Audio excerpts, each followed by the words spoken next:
Noon. Oh, good afternoon. Oh, so much better, and good afternoon to those of you who are joining us on Zoom. Welcome to the Athenæum of Philadelphia's 2025 Roger W. Moss Symposium.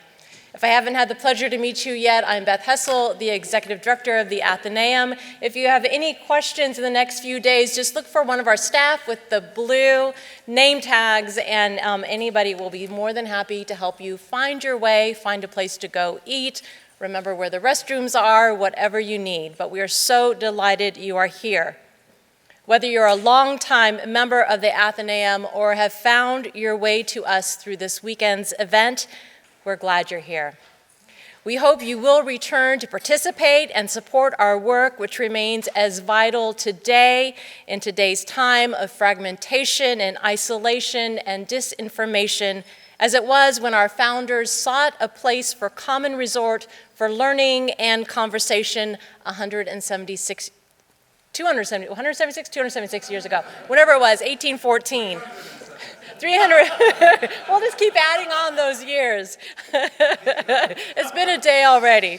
In an era when much of daily life is driven by bots and algorithms, the Athenæum remains a core place where community and scholarship is nurtured through real-time sharing of ideas and knowledge through books and artifacts and conversations with other intellectually and culturally curious people.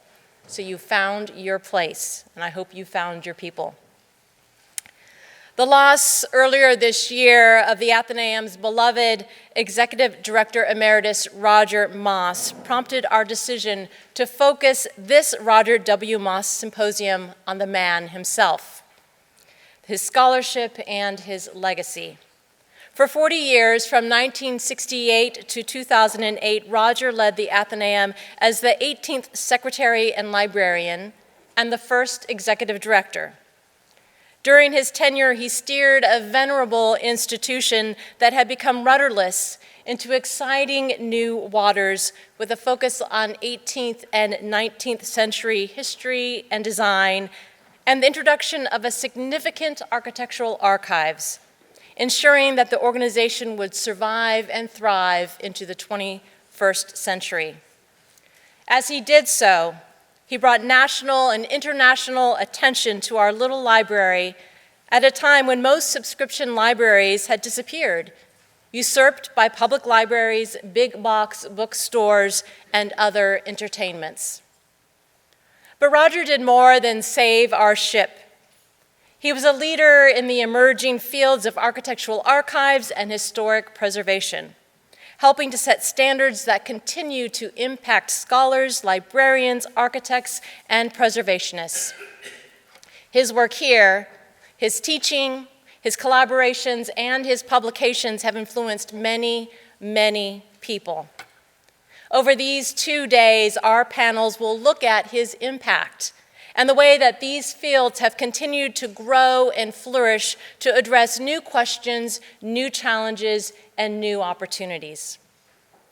I am happy that his wife and life partner in so much of his scholarship and work, Dr. Gail Caskey-Winkler, has been a part of our planning for this symposium, and that she and their daughters, Elizabeth McQuiston and Victoria Sweeney are able to join us for at least part of this weekend. Gail will share a few memories before we adjourn for the reception this evening. Well, when you read the archived Athenæum board minutes, you will see that one moment, Roger isn't here.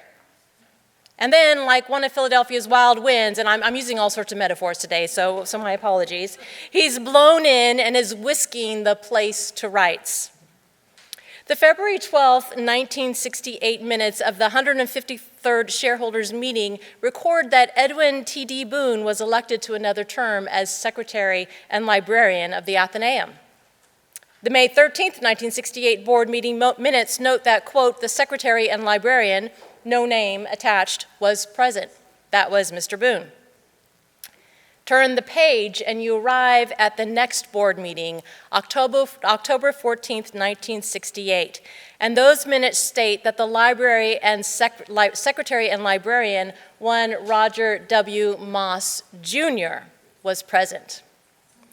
Nowhere in prior minutes are there mentions of the pending dismissal of Librarian Boone or the creation of a search committee for a new secretary and librarian. Roger Moss had arrived. And arrive he did. Those minutes are more exciting than any that the Athenæum had had for decades.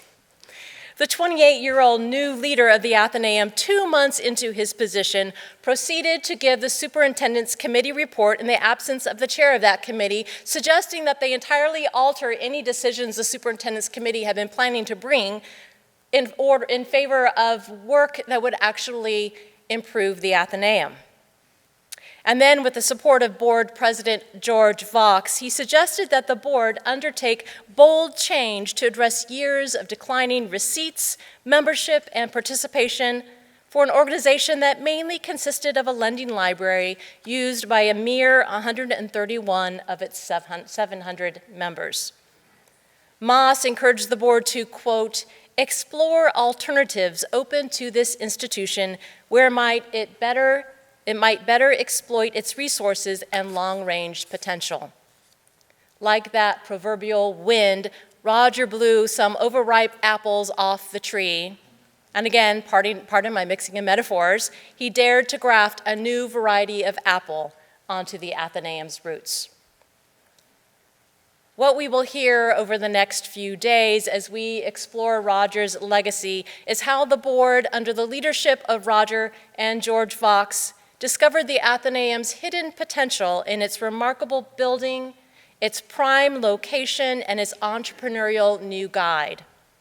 We will understand why George Vaux, treasurer then, John Archer, and other board members who were on a secret search to reinvigorate the library with a new librarian chose this particular young man.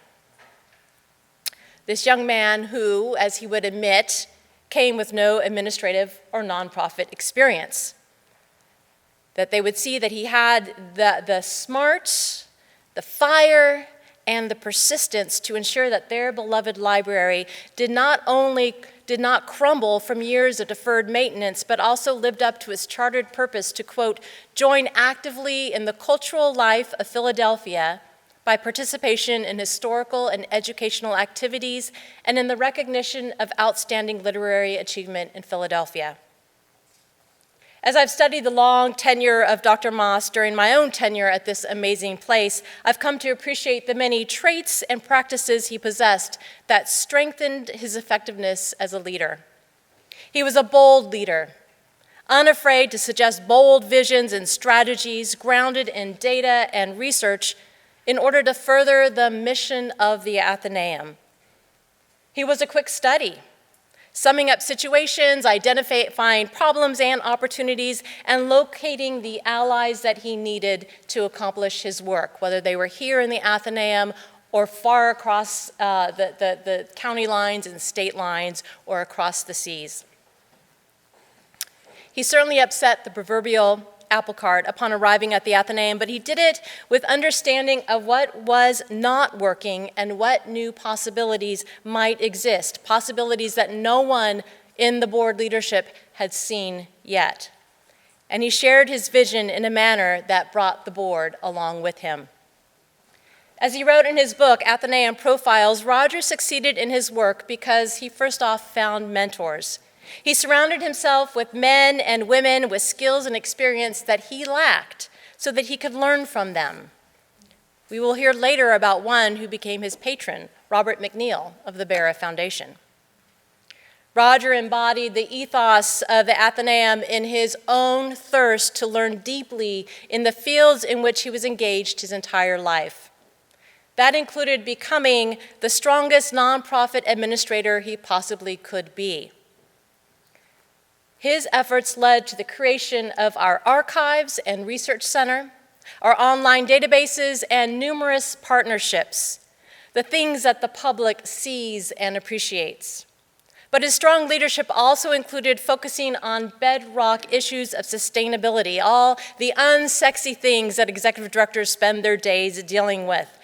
Things like the preservation and maintenance of an historic building, the creation of a strong endowment to help support into perpetuity the work of the Athenæum, and the constant letters and calls with supporters and potential supporters to get them to continue to support, as well as the hard work of applying for major grant opportunities for major projects, and improving things like staff salaries and instituting health insurance and retirement plans for the staff. Bold vision, undergirded with data, the seeking of mentors and opportunities to grow in his skills and capacity as a leader, and attention to details. And finally, persistence.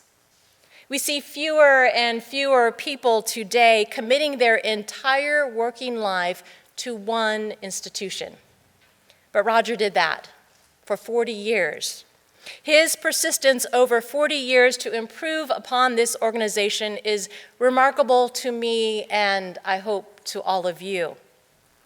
And it is a credit to the Athenæum of Philadelphia, to our city, and to the future of architectural archives, architectural history, and historic preservation that he did what he did for 4 decades. Now, during the symposium, the moderator of each panel will begin with a few words about Roger Moss's impact on that area that will be discussed by the panel, followed by a moderated conversation among the panelists. We will close each session with a Q&A period. During that time, you may pass your index questions with written questions to staff who will be at the aisles, and we'll pass those forward to the moderator. This ensures that everybody who is listening by Zoom will be able to hear the questions from here. And those who are on Zoom, we hope that you will put any questions you have into the Q&A session, chat section, and the folks who are doing the Zoom will write those down too. We want everybody who's participating virtually or in person to be able to share.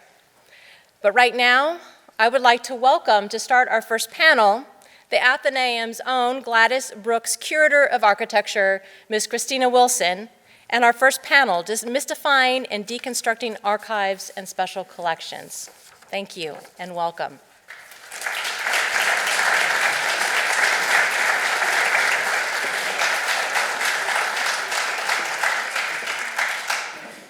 That will make sense in about 2 minutes, I promise. Okay. So good afternoon, everyone. As Beth said, my name is Kristina Wilson. I am the archivist here, as well as the Gladys Brooks Curator of Architecture. So welcome to our first panel discussion here this afternoon. To encourage outstanding scholarship. You all saw that downstairs and you came in.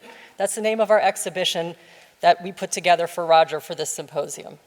These are Roger's own words, and the purpose of these words were to explain what these archival collections were to the Athenæum of Philadelphia. And these were not mere sound bites spoken by a distant, uninvolved executive director. Quite the contrary. To build a collection worthy of such lofty words, Roger Moss, in close collaboration with my predecessor, Bruce Laverty, worked tirelessly over his 40 years at the Athenæum to ensure not only that our collections provide rich and varied primary source material to both researchers and the curious alike, but that they be given a secure space in which to live and continue to grow. But surprise, despite my role as the Athenæum's archivist, I am not here today to talk about the Athenæum's archives. You'll need to come back tomorrow for that panel discussion. Rather, I'm here today with 3 esteemed colleagues, each representing unique and interesting archives and special collections, to have a broader discussion of what archival and special collections actually are. Archives 101, if you will.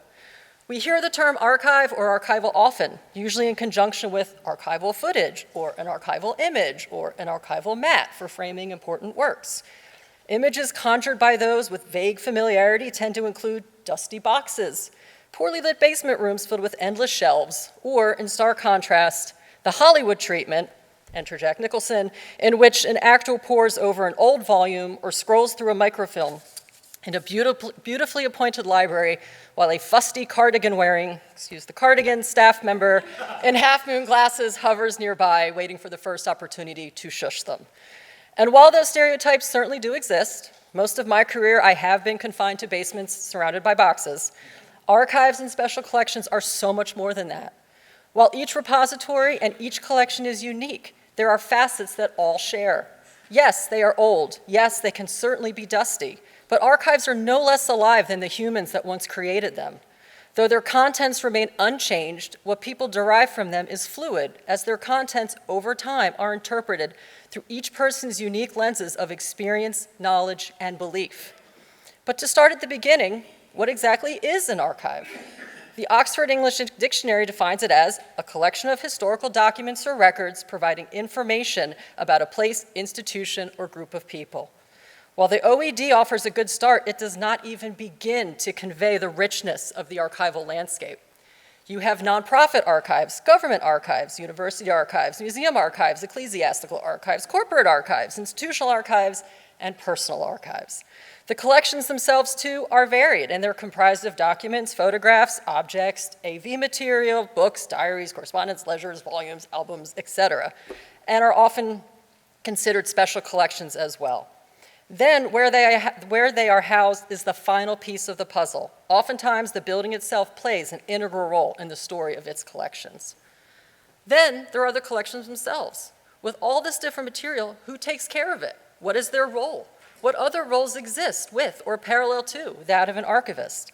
In an ideal world, which is frankly one in which few organizations exist, the archivist is part of a larger team that includes a digital archivist, reference archivist, librarian, cataloger, collections manager, registrar, conservator, I promise this is not just lists, and curator. But why so many roles, and how do these roles differ? And how do they work together? And finally, then there's the question of purpose. While each archive is completely unique, everyone recognizes that, right? That's my favorite image to depict what people think an archive is. I had to throw that in there.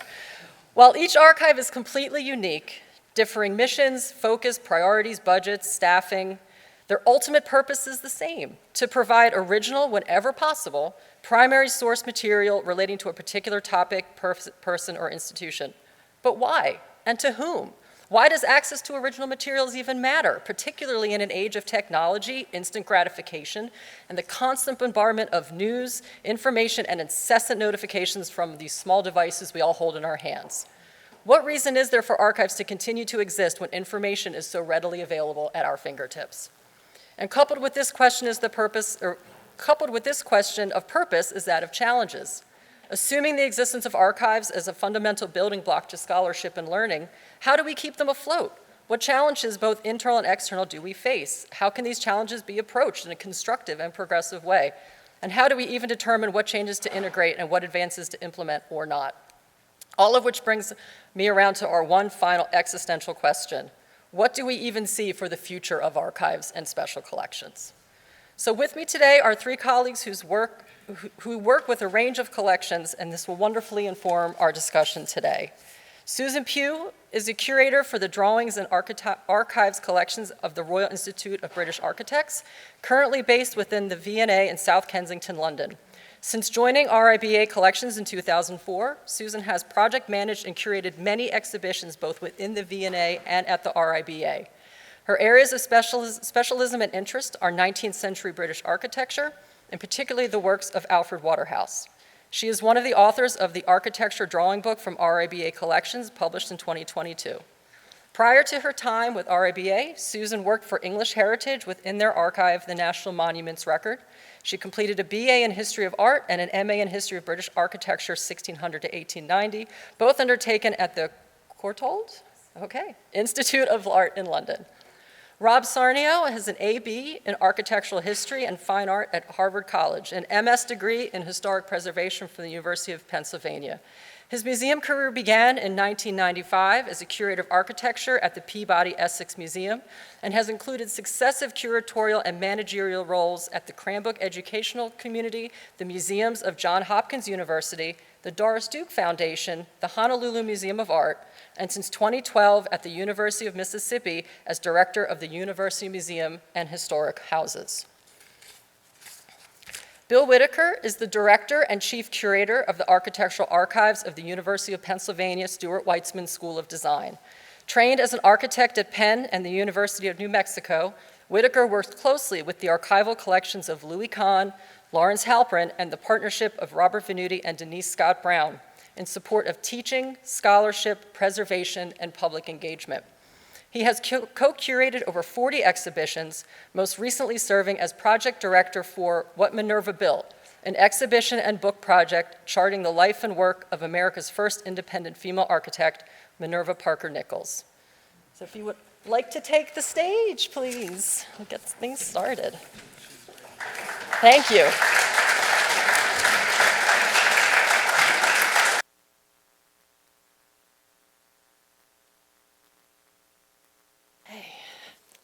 So thank you all for joining us here today. Because my broad overview, this is kind of what we want to discuss here. I think because we all represent such unique collections, I think having each of you speak in turn about what your collections are and what they comprise is a great way to start. So Susan, we'll start with you. So as Kristina's introduced me, I'm a curator for the Drawings and Archives collections of the RIBA, the Royal Institute of British Architects. So the collection essentially began as soon as the institute was formed in 1834. Essentially, it's an archive really relating to the profession of architecture, of architects. We've evolved really into the de facto national collection for architecture in the UK. It primarily focuses on British architecture, but also British architects working abroad and also international architects as well. Particularly when I started, actually they employed me to work within the special collections, so it's quite interesting to hear that term. Since then, they seem to have dropped that completely, and it's Drawings and Archives, which is completely misleading because the Drawings and Archives actually includes drawing instruments, models, architectural toys, anything really to do with architecture, architectural fragments, ephemera, and a lot more that I'm forgetting at the moment. Portraits, we have a large collection of portraiture, primarily with for past presidents of the RIBA. So it's a big, broad spectrum of media, but it's my privilege to help look after that. Hello, everyone. So I'm the museum representative on this panel in that I have this year concluded 30 years of a museum career that began, as Kristina said, in Massachusetts, in Salem. I went to Cranbrook in Michigan, Johns Hopkins in Baltimore, and then to Hawaii, and now in Oxford, Mississippi. So in those various museums, the leitmotif that was very serendipitous and never intentional has been each of those has a major historic house, or houses, plural, in the case of Salem. And so at the University of Mississippi in Oxford, Mississippi, the state flagship university, for the last 12 years, we have William Faulkner's National Historic Landmark House, Rowan Oak. And we saw an image of Rowan Oak on the screen. And so the collections that I currently, and for 13 years actually, have worked with are those of an art museum with Greek and Roman antiquities, additionally, as an academic museum on the campus of the University of Mississippi, and a quarter-mile distant and through the woods, Faulkner's house, which he acquired in 1930, lived in with his wife and daughter until 1962. And those are fully furnished, and rare for a house museum, I must say, entirely furnished authentically with all of the original furnishings. Nothing has ever left. So when you walk into Rowan Oak, there they are, the books, the furnishings, the bed chambers, the clothing, the typewriters plural, everything that Faulkner lived with until his passing in 1962 is still intact and in place. So museum collections, historic house collections, and public art and outdoor sculpture as part of the museum as well. All of this in Oxford, Mississippi, about an hour south of Memphis, Tennessee. I took the subway to get here. So I've been working at the University of Pennsylvania since I was a student. So my involvement with architectural collections started as a master's student in Penn's architecture program. The collections there are situated within a school. It doesn't mean we only collect what the school students and faculty do. We're much more broad-minded than that. But the idea that these sorts of records can be used for building for things other than building in the world. In other words, education, thinking, immersing students in the creativity of how architects and landscape architects think things through using the tools of design. That's drawings, models, persuasion, in other words. So there's a lot to be learned in the context of an archive, we believe. And in my origins, in my relationship to the archives, I was a student when I first saw this. And I have to say, sometimes I felt like I was getting more out of spending time in the archives than I was in spending time with my professors. Okay, I didn't ask for my money back, and I do get paid more than a work study student. But formally, the collection really gets its start in the late 1980s, late 1970s, when the Lou Kahn collection comes to the university. But it was a vision established that we would be more than just Lou Kahn. So Edmund Gilchrist, some papers of Paul Cray, Robert Laricolet, and Wilson Eyre showed that we would be a broad-minded institution, and we've always had this wonderful relationship. You might see it as a rivalry, but a good one, with the Athenæum about collecting. But it's to say that Philadelphia is this incredibly rich city that is worthy of two great institutions to collect its architectural heritage and to serve as a support system for a whole host of activities that you can see. But if you look at the images of our school from 100, 110 years ago, you see there's drawings on the wall. You see that there's models in the room. So that immersing oneself in that space as a collections person, which I really see my architectural education contributing to, is kind of an essential thing. Okay, wonderful, thank you. So in hearing you describe each of your roles, it's evident that an archive or a special collection isn't just one thing. A house museum collection, I assume, would be drastically different than a collection of architectural drawings or materials or actual objects themselves, right? And so taking this into consideration, is there a way that we can just broadly define an archive? I don't believe that there is, because if there's one thing that I've learned, and I've told this to so many people, whenever I start a new position, it's like I'm starting over from scratch, because no collection is ever the same. So the theories are the same and the principles are the same, but it's like you're starting over from day one. And so I think when collections are comprised of different materials, when collections are comprised of different things, the roles that we have in caring for these objects and caring for these collections can differ. And that's why I mentioned all of those different roles that often goes into maintaining an archival collection. And so, speaking to that, so what is the purpose of your collections? What is the goal? What do you try to achieve? So Bill, you touched on that by saying educating the students and so on. But Rob, for example, your collections. What is your ultimate goal, the way that it's presented, the way that you do outreach, and what do you hope to accomplish by the way that it's presented to the public? This gives me a great opportunity to celebrate the world of the academic museum. So college and university-based museums are a specific typology of museum in this country and abroad. And I've had the privilege of working at Johns Hopkins in an academic setting and now at the University of Mississippi. And to answer Kristina's great question, there's two distinctions of an academic museum. One is that you have a dual mandate. You are told when you take that job that you must serve the campus, students, faculty, scholars, and researchers. Of course, you would serve internally within your own campus community and visiting scholars. But you must turn outward and serve the community. You serve the general public of your city or your region, in my case, Oxford, Mississippi, and North Mississippi as a region. And you serve the general public and school children and lifelong learners from age 2 to age 82. And so you're facing inward.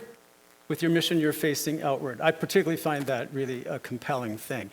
Then, what you have as collections, in our case, tremendous Southern folk art, the largest Greek and Roman antiquities collection in the Southeast, and fine arts of every type, are teaching collections. Now, every museum director would tell you they teach with their collections, and their education staff serve the purpose of public educational benefit.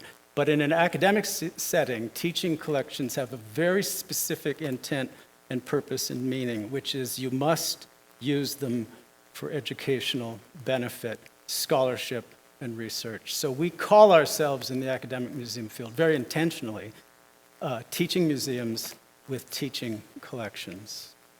Okay, thank you.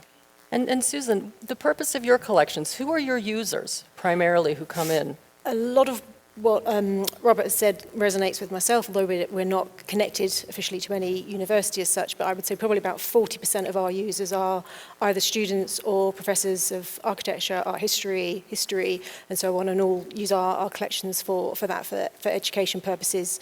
But sort of the mission of the RIBA would be to champion architecture, really, and to champion the profession. So to help educate the general public as well to the role of the architect. What's the benefit of employing an architect for your projects and so on. So that's another part. And in the same way is I think one of the reasons why it makes my job so interesting, but also makes it more complex in that we do sort of have a foot in many camps, as alongside all those sort of educational and inspiration and general public and education is also that we are a professional institution. So the majority of our income actually comes from subscription to the RIBA, so practicing architects in the UK and internationally. So we also need to serve our members. So it's having, multiple hats really that we're juggling, trying to make sure that we fulfill the needs of members, but also the general public and students. And is your staffing adequate for that? I don't think anybody... That's always a great question, because I think with all honesty, anybody who works in the sector will probably say no. I mean, we're a team, we sort of touched on it before, but we're currently, the Drawings and Archives collection is currently housed primarily within the Victoria and Albert Museum in South Kensington, London. That will change in a couple of years' time, which we may touch on a bit later. But essentially the team there's about 9 of us, and we're not all full-time. Then we also have staff over in the British Architectural Library. So that collection is actually, up until very recently, is in our headquarters in Portland Place in London. That's just recently closed for essential refurbishment work. The building's just approaching its 100th anniversary. It's got windows that are leaking heat out, pipes that are leaking water. So it's a long overdue haul. So everything has been decanted there. We now have the books and periodicals can be accessed actually in the London archives in the city. Our photograph collection has also moved out. That's now currently in Stockwell, where again you can make appointments, and then the Drawings Archive. So you can see it's a very complex collection with multiple sites. So as I've sort of launched on it now anyway, so the plan is ultimately to bring the majority of the collections together in a new collection centre that will take place sort of probably, to be honest, close to about 2030 onwards. We're looking for a new home, but the idea is to consolidate and bring everything together. So on top of the London sites that we have, it made me chuckle, your Indiana Jones reference. We also have, as well as about 5 sites in London, we also have deep storage in Hertfordshire in a former Cold War bunker. So actually, it doesn't look too dissimilar to your slide. But hopefully, again, the idea will be to bring that into the city where we can actually then process and work on those collections. Yeah, remind me never to complain that we only have 2 off-site storage sites after hearing that, because that's often something that comes up. Okay, well, so we've spoken about, what our archives are, what we do with them, and how we teach with them. So I guess in this, I'm an unapologetic analog lover. I hate technology in any way, shape, and form. I've been called a Luddite and all sorts of things like that. But I do understand on the same token that digitization is crucial to access, right? And having digital archives, digital records, and obviously digitizing material is crucial to disseminating this information to a broader audience.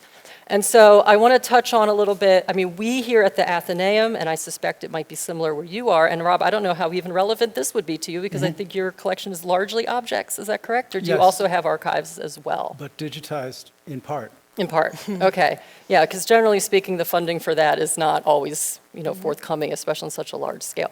So do you have digitization plans in place? Do you have things that you kind of do as you can? Do you do them as people request them?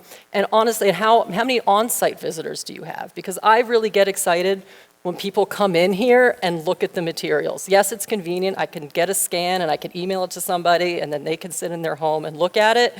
And maybe this is selfish, but for me, when they come in and I can watch them light up when they look at something, I can watch them get very excited when they find something they may not have expected.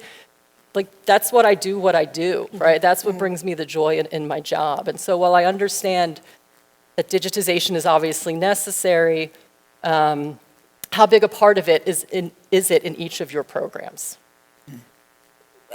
over the last 10, 20 years, we've had sort of pockets of projects where we specifically focused on trying to digitize certain elements. But as you say, that's really sort of funding dependent, so it comes and goes.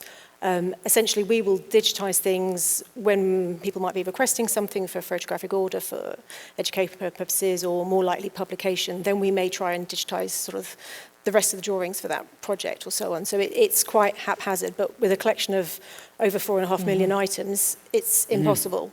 Again, I'll stop complaining about the size of my collection. But the number of times you get people, and people in positions, quite senior positions who really, quite frankly, should know better, just say we can just digitize it and then we don't need to keep it, drives me nuts. Yeah. And also then they think once you've digitized it, then you can just dispose of it. No, that's not. I'll get you one of my digitization is not preservation Yes. T-shirts when I get those made. Please. Yeah. Yeah. So no, but exactly as you say, there's nothing. Digitization is wonderful, but it's just not viable. We can't do it for that big a collection. But also, there's nothing that replaces the experience of actually being with an object, with a drawing, looking at it, touching it carefully. Even the smell of it, sort of, watermarks, verso, you don't get that on digitization. So it has its place, but nothing's going to replace That's it. a real thing, right? I'd be surprised if there's a museum in this country of any substantial size that does not have the word digitization in its strategic plan. Every museum aspires to digitize because what it gives you, of course, is virtual worldwide access. A student in her dorm across campus, a scholar in Bangkok, a collector in Boston, they can access your collections. So museums aspire determinedly to digitize, but it is expensive. And the Getty's done it years and years ago because of the resources. And all of the larger museums largely have substantially digitized. In the academic museum world, it depends who your parent institution is. So the University of Mississippi has not had resources to fully digitize, but because we have this extraordinarily large, significant nationally ranked Greek and Roman antiquities collection, it was not difficult to find alumni donors who wanted to target the antiquities. And so our entire antiquities collection of 2,100 pieces is digitized. Southern folk art, not so much. We'll get there, but it's a harder sell. Many of the Southern folk artists, in fact, were African American and artists of self-taught origins, and so these are variably appealing to donors and funders or not. So, but every museum has digitizing in its aspirations, I can assure you. Yeah, I would add to that two thoughts. One, when you have a collection that has a national, if not international context, you will hear from students who cannot afford to fly. They can't afford to get here. And that's also across the board. There's some people who cannot afford to come and see materials. So I think it's a responsibility of every institution to take on, some sort of effort in making these collections available and accessible to people who maybe don't have the resources to come and see the materials. I would, underscore and say again that standing in front of materials with a group of students, slowing things down for them so that they actually have an opportunity to see what this world is about, that they're entering. That's the same experience that when you have a group of people like you who are here and interested in architecture history, in heritage, and maybe are not practicing architects, to understand how architects and landscape architects make contributions to making the world such a special and important place. That's one facet. Another one is, it's a little bit different than what you're saying. Creativity is happening in a digital space now. While we're all seeking to create circumstances where we're able to make analog collections available digitally, we are also having to take very serious steps to be able to continue to collect what architects are doing. And the kind of examples where you see an artist like Bob Venturi never touching a computer. He's convinced that all he has to ask someone to do is press a bloop, bloop button, which is essentially, go do this thing because it allows me to do my thing faster and better. So the just the ability to really explore scale, pattern, variation, in architectural elevation making, the digital really contributed to that. You want to be able to show that dynamism to students, to make that available to researchers, to be able to discuss more fully the kind of the atmosphere, the context of critical practice. And Kristina, March of 2020, when the world stopped and the pandemic hit, you either had your collection digitized or you didn't. But if you had not, it was an angst-filled moment because you couldn't do virtual programming, you couldn't do online exhibitions, you couldn't leverage, the next 12, 16, 18 months as fully because the digitized collections weren't yet accomplished. And so there was a great moment of realization. We stopped actually exhibiting in our largest gallery for 14 months, and it became a digitization lab with photographic equipment and 2 graduate student assistants and a retired university photographer. And we digitized the Greek and Roman antiquities over the 14 months of the pandemic closure. So we sort of turned lemons into lemonade, as it were, digitally. Yeah. And are those available online? They The all collections, are everything? available online. Yeah. It gives me great joy to say that. Yes, thank you. Excellent, excellent. It's interesting, just as you were saying about in COVID, I'd say, so we do have an online image library called RIBA Pix, which is a very small percentage of what we have. It's more, the majority would be photographs, essentially probably because they're the easiest things to digitize as opposed to the drawings, which can be really cumbersome and difficult to do. But maybe, I'd say since 2020, when we were closed for about 18 months, and then when we opened again, our student numbers haven't quite returned to what they were prior to COVID. And I think whether there was an element of, I can just look at this, and they'll go on RibaPix, and there's quite a lot of material there. But as I say, it's skimming the surface. So again, we're still sort of working on trying to get students back into, but there's so much more. You need to still look on the catalogue, and if they can't come, then we will actually sort of, we'll often go up into the stores with our phones, to be honest, and just take little snapshots and send them out in that way. So the numbers are coming back up, but I think we're still feeling the effects of COVID, I think, in that way. Yeah. I remember trying to think, how can I keep myself relevant during COVID? Because I was at a different institution at that point, and we had a digital archivist on staff, and I was in charge of the analog physical materials, and once we closed down, and I'm thinking, I can't actually be with my materials, what am I supposed to do? So I turned into a historian blogger for Curtis, right? And that worked, and it was great. But it sort of forced you to reevaluate, how can I change this position, and how can I alter it to adapt to things like that. And of course, that takes into the larger question of what will archives be in the future, but we'll get to that. So I guess one of the other things that I think is crucial to keep an archive vibrant and to keep people interested and to keep people coming back is outreach and engagement. And what can we do to really, galvanize people, to really energize them, to really motivate them to come in? What kind of interesting programs, what kind of things can we do to entice them? I know here at the Athenæum, we're always trying to think of first peeks and, having people come in and see brand new collections, or we do a First Friday. We try to, think about doing online exhibits. So we're really trying to think of different ways to engage. So I just wanted to speak to some of you, or start with you, Susan. Does the RIBA do active outreach programs, and what do those look like? Absolutely, although at the moment they are sort of tailing off because of the various building works and collections moves that we're about to embark on. So sadly, that's sort of tailing off, but we'll bring it back.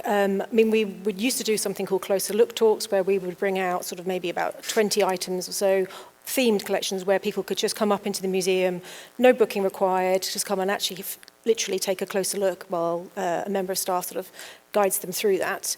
We will have a temporary exhibition space in the V&A, and we also have a gallery in the headquarters in Portland Place. So there's normally about 2 to 3 shows a year.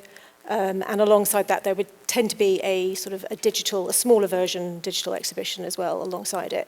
Then we'll have a learning team as well, who will regularly bring in groups. The majority will be university age, but we also take from primary school age up, so getting children in, talking about even what, architecture itself, just that word can be a little bit overwhelming and off-putting. So just sort of getting them used to the idea of buildings and what it is. And so, for example, the architecture gallery in the V&A, the very first object you see as you enter is actually technically not an architectural model. It's a doll's house. So it's actually from the V&A's collection, from their sort of childhood collection. So it's, again, a building that maybe people can relate to more because it's a house. They might even have lived in something similar themselves. So trying to get people into the subject of architecture in a way that's a little bit more easy for them to digest and relate to. Museums live and breathe for visitors and serving the public on-site, in-person visitors, and it's at the core of your mission. Any museum letterhead you'll see has a curator of education or director of education, variably, her staff, and also the programs and events coordinator, her staff. Those two positions in a museum are utterly dedicated to serving on-site visitors, children, school children, general public, seniors, in every type of program. So you really have a metric of attendance as one of your metrics of success, and you should, because accessibility is what it's all about. You're given nonprofit 501c3 status for a reason. You hold collections in public trust, and you must share them with the public and find every possible creative means of welcoming the public into direct contact. Object-based learning, it's called by the educators, but you seek at all times to have visitation maximized.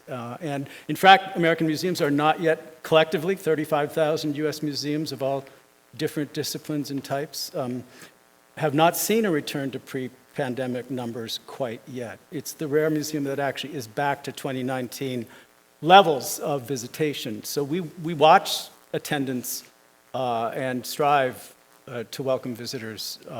Ultimately, accessibility to the collections is one of your greatest mandates. Are there thoughts in the field about why the attendance is still lagging? Well, tourism has not returned, is one big factor. The growth of digital collections, ironically, you strive to digitize and then collections become virtual. And some people actually, not that many it turns out, but some people do find it less compellingly needful to visit in person if you can sit and see my museum's antiquities collection in your home or your classroom, your dorm. So there's also the irony that digitizing and virtual access also diminishes in some degree. I think for me, it's getting the archive outside itself is maybe a way to think about it, and that to bring it to people where they're at. And I don't mean that literally, like I brought a Lucan sketchbook and I'm going to show it to you in this room, but you get experience by being in a position in an archive, and you are a collector of stories in many ways, and that you're able to build bridges from an archival collection that is dealing with the built environment in your community, in your city, in your region, and then go out and help participate in organizing a program that might just be as simple as a tour of a house that is privately held and organizing things like that. But it's building these essential bridges between people who are excited to go see a work of architecture and then realizing there's these other dimensions to the story. And eventually that will bring people into the archives. The obvious vector there is that you have a homeowner, and maybe that homeowner doesn't know that you could come see the drawings for your house, and that might be useful in helping think about change of a site in the future, and maybe tend to bend their decision-making towards respecting or enhancing heritage qualities in a particular structure and site. There's many ways to do it, and the group has kind of touched on it, but I think it's this essential mechanism of finding ways to connect with people where they're coming from, where they're at. Absolutely. Thank you. I could also I should mention as well that we also have a gallery in Liverpool, RIBA North, so we have a small outpost there. And that's something, again, maybe different to being here in the States, but in the UK anyway, there can be a tendency or criticism that everything becomes quite London-centric and that you're focusing on the capital. So we are very conscious of that. We try to make sure that there is outreach beyond the city. As I say, particularly in the period now where the collections will be moving and our headquarters are closed down, that will be actually our only gallery space will be in Liverpool for the next few years. I would just add a quick thought based on what Susan was saying. By meeting people out in the neighborhoods or in places, you find out what they're interested in. That also can have a feedback loop in terms of the kind of stuff that you might start to be interested in collecting. If you're interested in how modernism became a presence in Philadelphia, you can certainly look to what happened at the University of Pennsylvania at various periods in its history, but you can also look to little neighborhood photo shops to the flower store on the corner and see how the everyday experience of architecture feeds into a larger understanding of the history of a place. Yeah. And I think that speaks to archives as being anything but static, right? They are anything but static. I mean, we get donations and we get acquisitions of new materials all the time. I'm sure you do at Penn. And I think that is a misconception that a lot of people have. And I mean, there's nothing more vibrant than, I know for myself, than this archive here. I mean, there is no end of things to discover and things to find and things to do. And you can, as like Bill said, you can take the pulse. Who's coming in? What are they looking for? What do they want? And how can I adjust the collection strategy while maintaining the scope, right? Of course, every institution has a scope of what it collects and what it doesn't, to better reflect the community that we serve, right? And to better collect what people are actually interested in. And you know, I know for the Athenæum, we're trying to sort of broaden the scope to include more information about the architects themselves and the more like historical and social context that surround these buildings and surround the built environment, because nothing was built in a vacuum, right? And so there are things and people and circumstances that contributed to what we see now when we look outside of our windows. And so I always find that to be really exciting and a really, really nice challenge. And I just like to dispel that theory that archives are just done. Like you have it and they're done. Kristina, do you find that the collections come to your attention by donor interest, or do you go out and find collections as you're researching and looking for them? I'm curious. If acquisitions for us can be a little bit difficult just based on funding. Yeah. But as far as donations, we actually do get a surprisingly wonderful amount of donations. Yeah. And of course, not all of them, and you can I'll both speak to this as well, not all of them fit within our collection scope, right? So that's an important thing to also talk about with archives, is that each repository, each historic home, each museum has a very distinct scope. Like we take this, we do not take that. And that not only helps to maintain the focus of the collection, but when you have it in writing and somebody offers you 7,000 records that belong to their grandmother, you can say, okay, well, this is actually not in our scope, and here's our policy, and we can't accept that, right? So, sorry, I lost my train. I would just make not a distinction, but just make a point here, is that the Athenæum is one of the great leaders in terms of helping us understand our environmental history. Right? You collect architects' work, but the work that has been done with the Geohistory Network and other projects just help us understand and read this larger landscape. A contrasting note is in the architectural archives, given our focus on creativity and what goes on in the drafting room, the close relationships with architects, landscape architects, getting to know those firms because our collections are generally later and more and closer to the present. We have that conversation with living practitioners in that moment. Our contributions are maybe more centered in that, space of creativity. I'm not saying that you guys aren't interested in that, but environmental histories are also a strategy to get beyond just the architects. Right, to get to the clients, to get to ephemeral stories, to get to what goes on in the way people experience neighborhoods on a day-to-day basis. And that's equally, I think, important. And it's an important, legacy of what has been done here at the Athenæum. At least in my time here, which is 32 years, which is forever, right? Yeah, one of our most exciting recent acquisitions were 2 photo albums from Paul Cray. Oh. And yes, of course, there are some of him posing in front of various monuments that he designed in, Awesome. you don't know about this yet? About this in Europe and so on. But there's also later ones from H2L2, which was the architecture firm that derived from Cray. And they're just hanging out. They're having office parties. They're leaning over a desk and scrutinizing a drawing. And that is just so much fun to look at because it informs, again, like you were saying, so much more than just this is the drawing, this is the result, right? These are the people who made this happen, and these are the people who created this. Our Thomas Eustace Walter collection has diaries, it has letters, it provides this wonderful historic richness that adds to the drawings that we have in our collection. And that's what, we're hoping to kind of gather more of as times continue and we can sort of seek out these collections. So To answer your question, that was a very long-winded sort of go-around, but yes, generally the donations come to us. We have a wonderful network of not only members, but we have a wonderful network within the architectural community who often funnel materials to us as well, for which we're very, very grateful.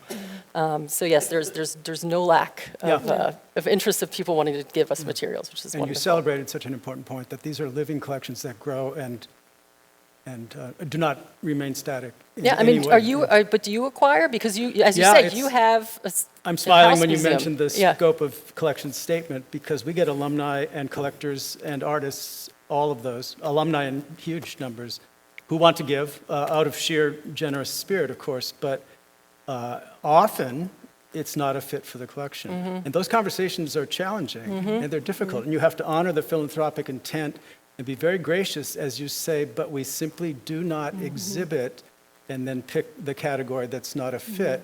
Now, you can help that, let's say it's a couple and they're collectors, find another repository that is a better fit for them, so to help them find the best place. But it's very challenging diplomatically to say no. And it can be you're saying no because you can't store it, or you don't have, and that's even more heartbreaking, right? When you want it, and you know that it would be an excellent addition to your collection. And that seems improbable. But you can't take it for one reason or another. The improbability that a museum wouldn't have sufficient storage space for the lay public is very high. How could you not? But if you drove into my museum tomorrow, we would have to tell you that storage vault that is a 2-story wing, windowless, so you know it's collection storage, is actually nearly filled to capacity, and there's a near moratorium until the trustees and our donors and our board can find the wherewithal to add storage space. And it's a problem. It's a huge problem because people have a hard time understanding. Or letting go, which leads me to another question about deaccessioning. So deaccessioning. Another question about that, because that's something that all institutions have to reckon with, right? Is deaccessioning. And not to talk down to anybody in this room, but for those of you who may not know, that just basically means reassessing what you have in your collection from time to time and deciding, is this what we hold on to, or is this no longer relevant to our mission or no longer relevant to our collections?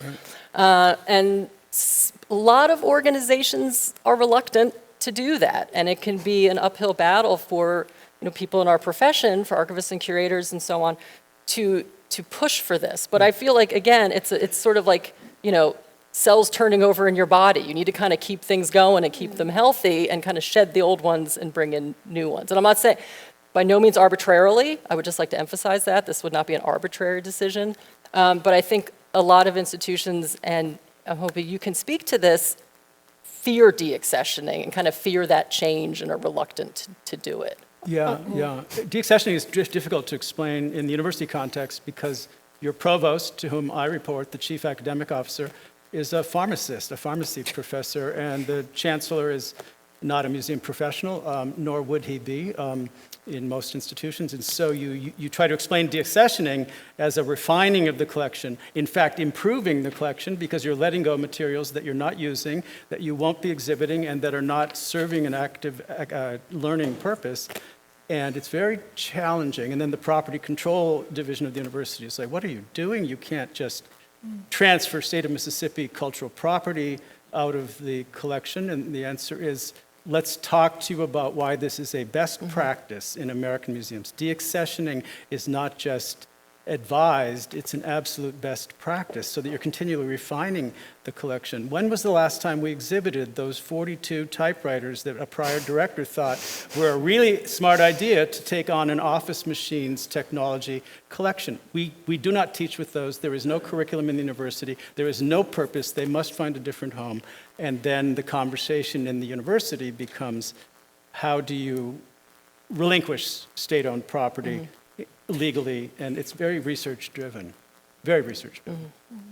So, great topic. I would just, from where, that's a museum policy. Yeah, Archives are, there's a little difference there. We're collecting in depth.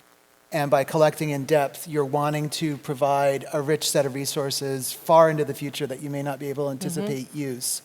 But you recognize in that moment where you're exchanging and you're closest to those who were part of the creation of the materials, you have a possibility of a very vital conversation that is building some value, building some knowledge, and allowing you to make some choices at that point in time about how far to go, because you're the one that's on the front line at that moment in time making decisions about what you're bringing in as a curator, as maybe the one that's responsible for the collection's decisions at that moment in time, and hoping for the best in the long run.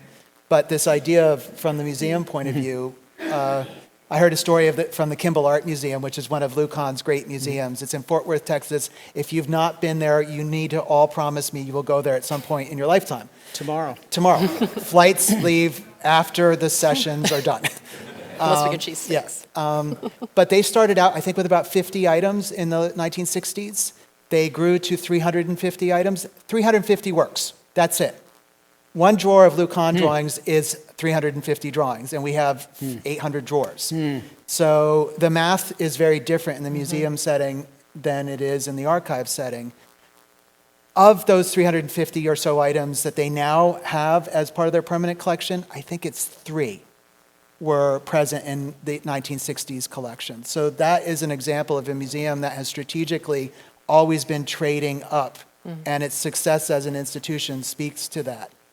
I would say the archive side of things, it's a much more challenging space to kind of think through, and hopefully I don't have to make those choices. Yeah. I think the RIBA would be more akin to yourself, Bill, in the same way we don't really de-accession. Generally, I think when you talk about how things come in, we probably once, maybe 2 or even 3 times a week, sometimes we'll get emails from family members where an architect's passed away and they're looking to pass things on. So we're quite often, and it might be that the family house is about to be sold, so they need to get the material out. So we're quite often having to be quite reactionary and just take it in. And then we will then process, and then in that process, then we do something that we call weeding. So literally sort of going through and then saying yes or no. And then we would then return that to the family or say, do you want us to return it to you or do we dispose of it? So that's the only point where we would say, maybe, but it's not de-accession because we've never officially accessioned it into the collection.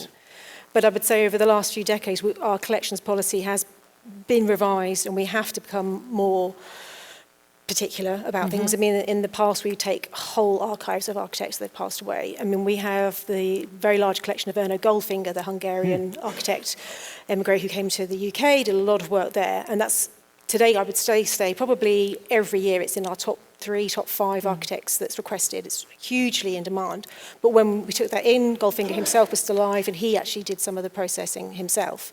But it was I wasn't around for that, I'm glad to say, but I don't think it was an easy process to go through.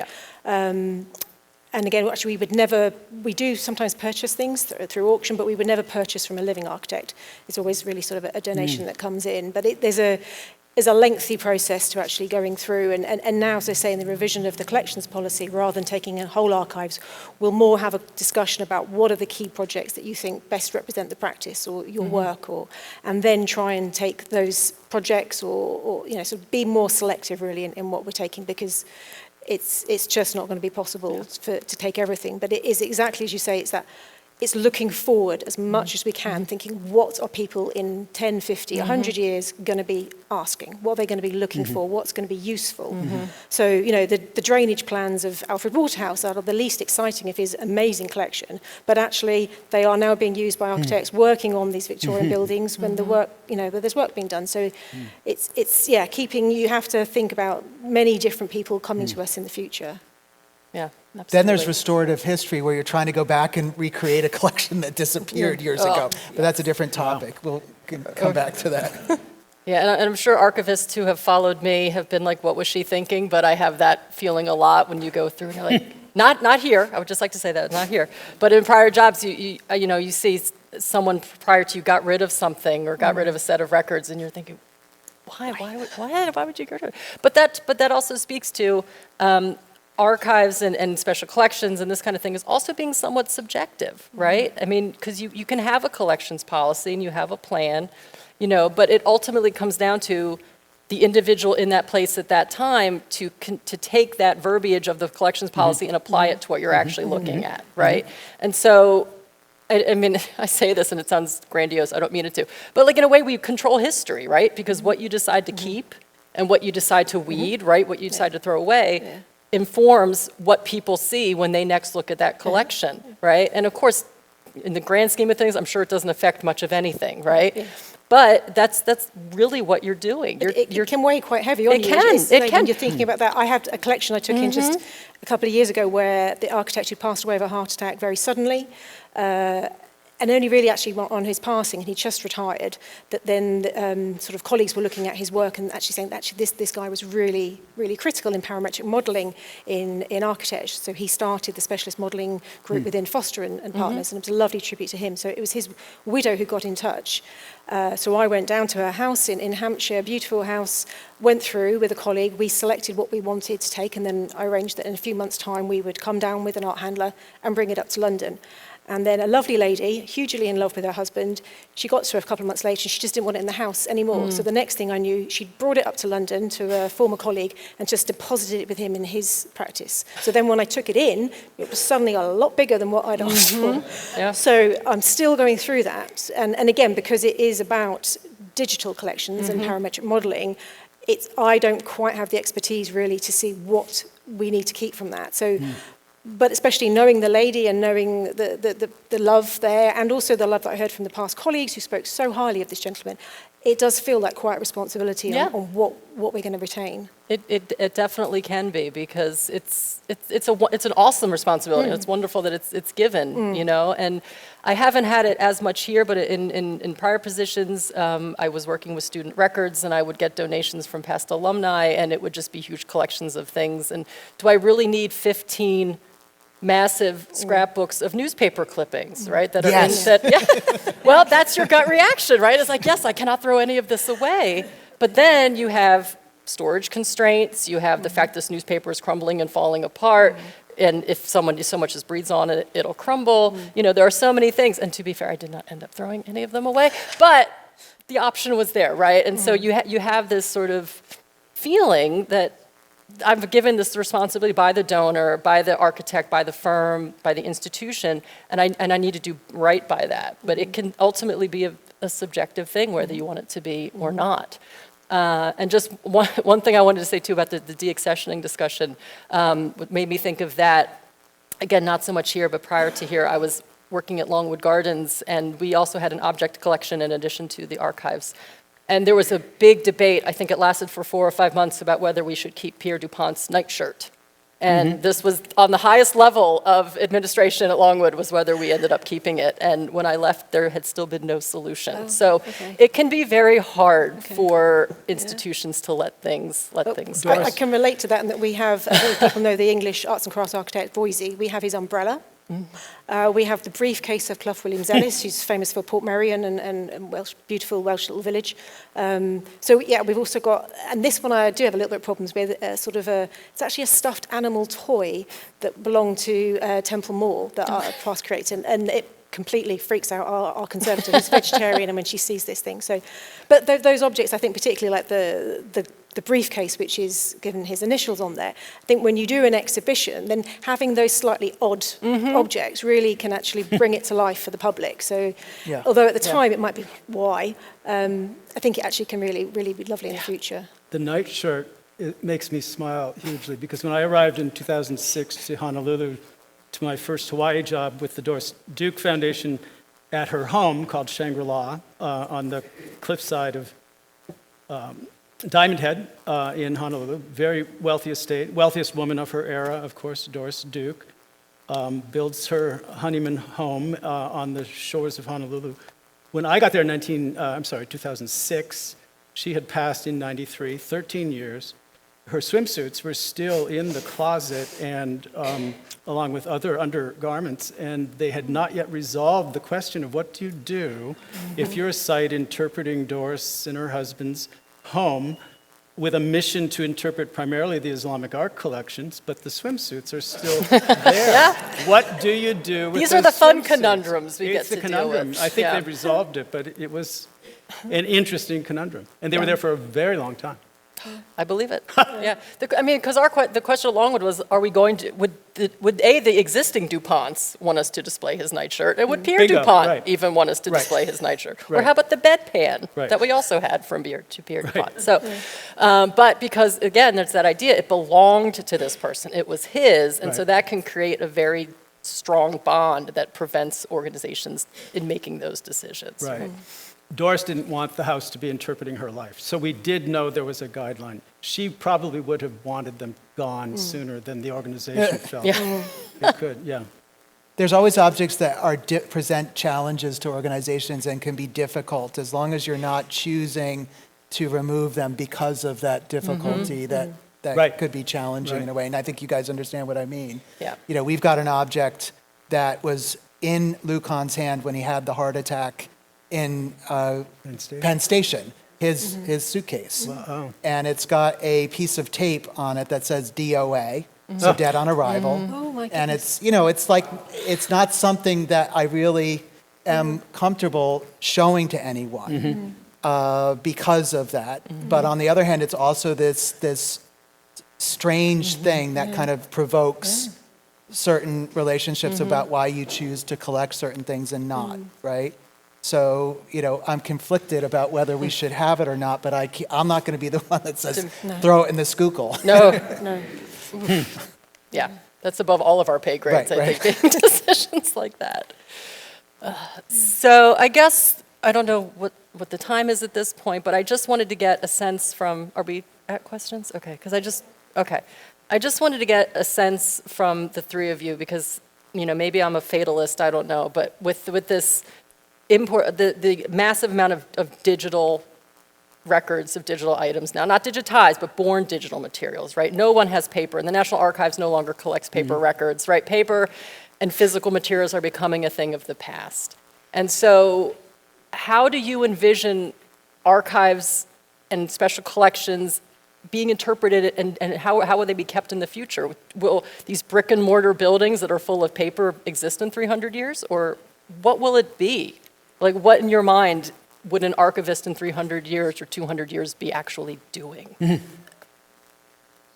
Still I know, working. it's like sci-fi, right? yeah. But I mean, this is Yeah. what I think about. This is what I think about. I think there will definitely still be paper material. I mean, for example, one of the collections we took in, actually just as COVID hit and the practice went and stopped, it was Dixon Jones architect who practiced working mainly in London, so sort of did works at the Royal Opera House and Somerset House, and then also a lot of work in Oxford and Cambridge at the universities there. They gave their entire archive to us, and including, and then Sir Jeremy Dixon gave me his digital archive.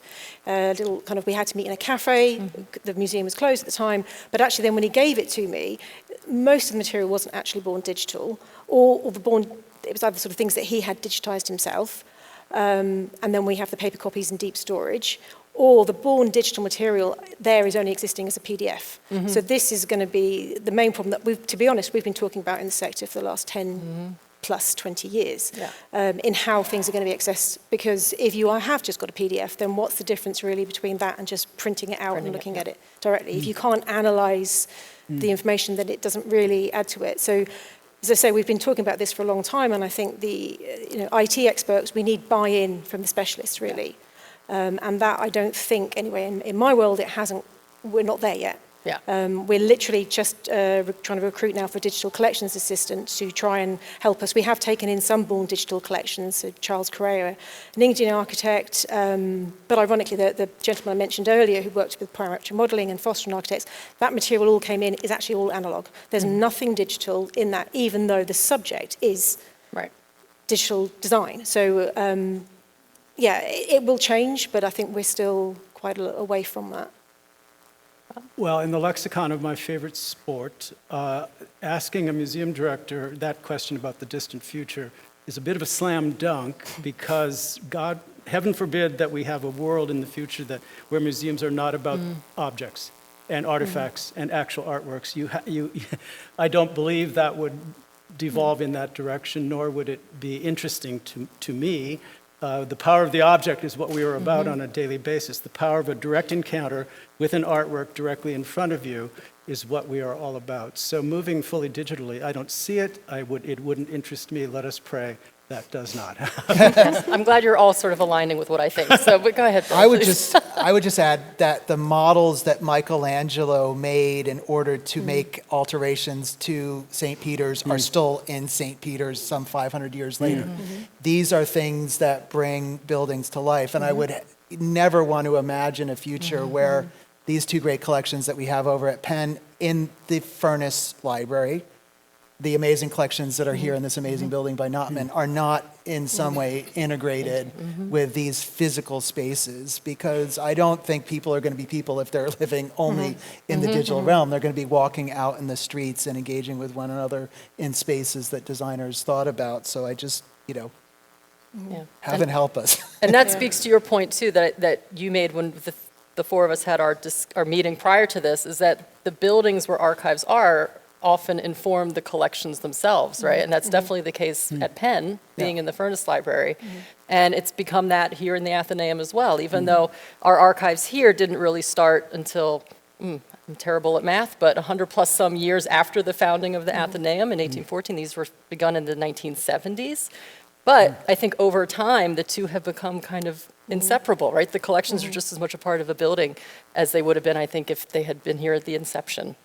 So, okay, are we on time? Yeah, so if anyone has questions.